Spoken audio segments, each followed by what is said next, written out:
புரட்சித் தலைவர் மக்கள் முன்னேற்ற கழகம் சார்பில் கழக பொதுச் செயலாளர் நாளைய தமிழகம் புரட்சித்தாய் சின்னம்மா அவர்கள் சிவகங்கை சட்டமன்ற பேரவைத் தொகுதியில் ஒரு எளிய குடும்பத்தில் இருந்து வந்த என்னை தென்னந்தோப்பு சின்னத்தில் போட்டியிடுவதற்கு வேட்பாளராக வாய்ப்பு வழங்கியிருக்கிறார்கள். ஏற்கனவே சிவகங்கை சட்டமன்ற பேரவைத் தொகுதியின் சட்டமன்ற உறுப்பினராக இருக்கிற வரும் இந்த தேர்தலில் போட்டியிடுகிறார். கடந்த 5 ஆண்டுகளில் அவர் சிவகங்கைக்கு வரவேண்டிய அரசு சட்டக்கல்லூரியை தன்னுடைய காரைக்குடி சட்டமன்ற பேரவைத் தொகுதிக்கு கொண்டு சென்றிருக்கிறார்.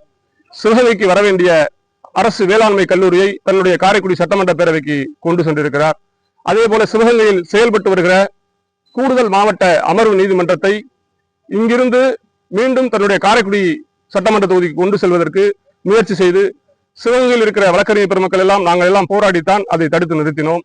அப்படி சிவகங்கை சட்டமன்ற தொகுதியில் அவர் சட்டப்பேரவை உறுப்பினராக இருந்து கொண்டு தன்னுடைய காரைக்குடி சட்டமன்ற தொகுதிக்குத்தான் அனைத்தையும் அவர் செய்து கொண்டிருக்கிறார்.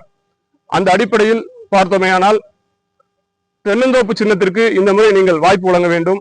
என்னை தென்னந்தோப்பு சின்னத்தில் வாக்களித்து அதிக வாக்குகள் வித்தியாசத்தில் வெற்றி பெற செய்கின்ற பட்சத்தில் இளைஞர்களுக்கு வேலை வாய்ப்பை உருவாக்குகின்ற வகையில் இந்த கிராபைட் தொழிற்சாலையை விரிவுபடுத்தி வேலை வாய்ப்பை உருவாக்குவதற்கு சட்டமன்ற பேரவையில் குரல் கொடுப்பேன்.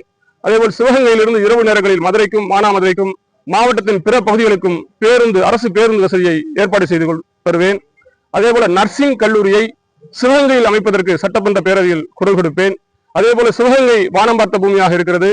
சிவகங்கை மாவட்ட மக்களின் நீண்ட நாள் கோரிக்கையான காவிரி வைகை குண்டாறு நதிநீர் இணைப்பு திட்டத்தை விரைவாக செயல்படுத்துவதற்கு நிதியை ஒதுக்கீடு செய்து அந்த திட்டத்தை போர்க்கால அடிப்படையில் கொண்டு வந்து சிவகங்கை சட்டமன்ற தொகுதி மட்டுமல்ல சிவகங்கை மாவட்ட மக்களின் குடிநீர் விவசாய தேவையை பூர்த்தி செய்கின்ற வகையிலே சட்டமன்ற பேரவையில் அந்த திட்டத்தை செயல்படுத்துவதற்கு குரல் கொடுப்பேன்.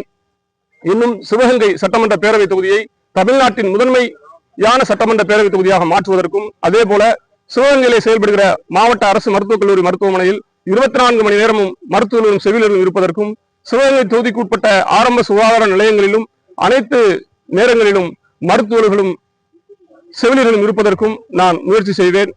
சிவகங்கையில் இருக்கிற கிராமப்புற சாலைகள் நகர்ப்புற சாலைகளை விரிவுபடுத்தி அதை அதிக அளவில் சரி செய்வதற்கு நான் முயற்சி செய்வேன். அதே போல சிவகங்கை சட்டமன்ற பேரவை தொகுதிக்கு வாழ்கிற அனைத்து மக்களும் பயன்படுகின்ற வகையில் பேருந்து நிலையங்கள் மற்றும் ரயில் நிலையங்களுக்கு அருகில் பொது இடங்களுக்கு அருகில் இருக்கிற கழிப்பிட வசதிகள் ஏற்படுத்தி கொடுப்பதற்கு நான் முயற்சி செய்வேன். சிவகங்கை சட்டமன்ற பேரவை தொகுதியில் வாழ்கிற அனைத்து தரப்பு மக்களும் ஏற்றுக்கொள்கிற வரையில் என்னுடைய செயல்பாடு இருக்கும். அதிமுக வேட்பாளர் காரைக்குடியிலிருந்து வந்திருக்கிறார். திமுகவின் வேட்பாளர் சென்னையிலிருந்து வந்திருக்கிறார். அவர்கள் இருவரும் இறக்குமதி செய்யப்பட்டிருக்கிறார்கள்.